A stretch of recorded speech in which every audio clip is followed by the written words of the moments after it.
Hi there. In this video, we'll be taking a look at slide design layouts.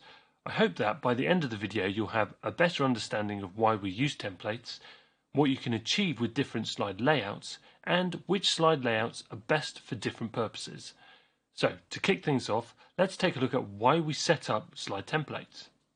Having interesting, attractive, and clear slides is crucial for engaging and exciting your learners.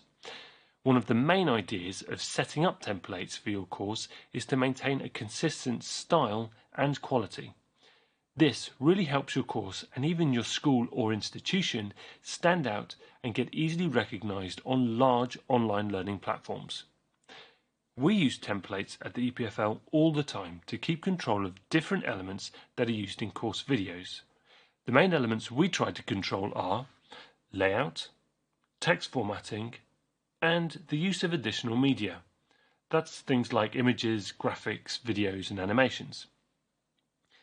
The layout is something you should keep consistent throughout your course, and you can easily achieve this by using slide templates.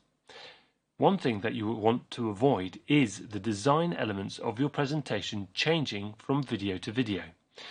Because there's so much variety in what can be included in a slide presentation, we use a template that has several different layouts for people to pick from.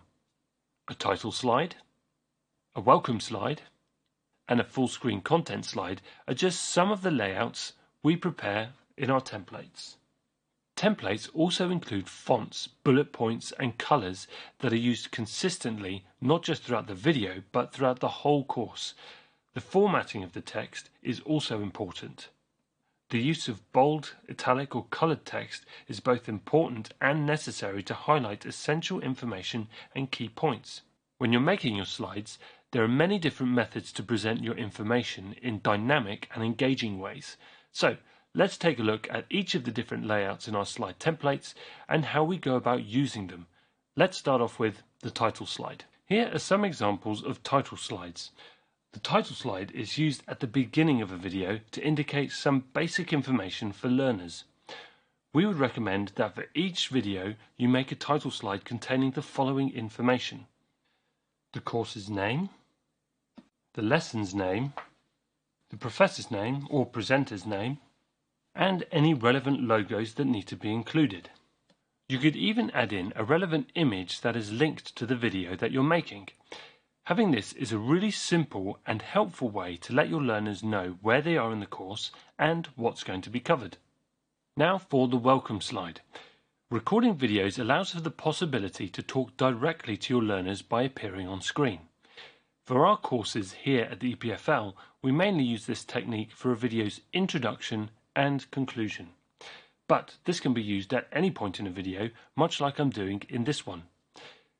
At the slide design stage, we use blank slides like this. Let me step out of frame. We do this to leave space for the speaker to appear later when we do the editing of the video. Appearing on screen is great for a transition between two parts of a lecture. It can also be used when you want to appear on screen to stress an important point with your learners. Just as a side note, here are my top 3 tips for presenting in front of camera to make a really good connection. Tip 1. Talk like you're in conversation with one person. When talking to camera, you may be tempted to speak formally, but learners will most likely be watching your videos on their own. As a result, they're likely to respond a lot better to a video that has a more personalized or conversational approach. The camera lens are the eyes of your learner, so look at it. If you're on screen and not talking directly to the camera, as I'm doing now, it's like you're in conversation with someone and not really paying attention to them. So, get comfortable talking directly to the lens. And finally, tip 3. Rehearse and be familiar with your script and content. The more rehearsed you are, the less stressed you'll be about your presentation. You'll be going into the studio with a general feeling of preparedness. This allows you to present in a more fluid and confident way. The next layout we have is the 50-50 slide.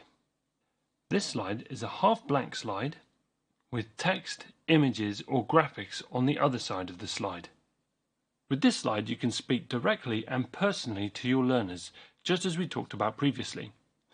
We can also use this slide during a video's introduction and conclusion.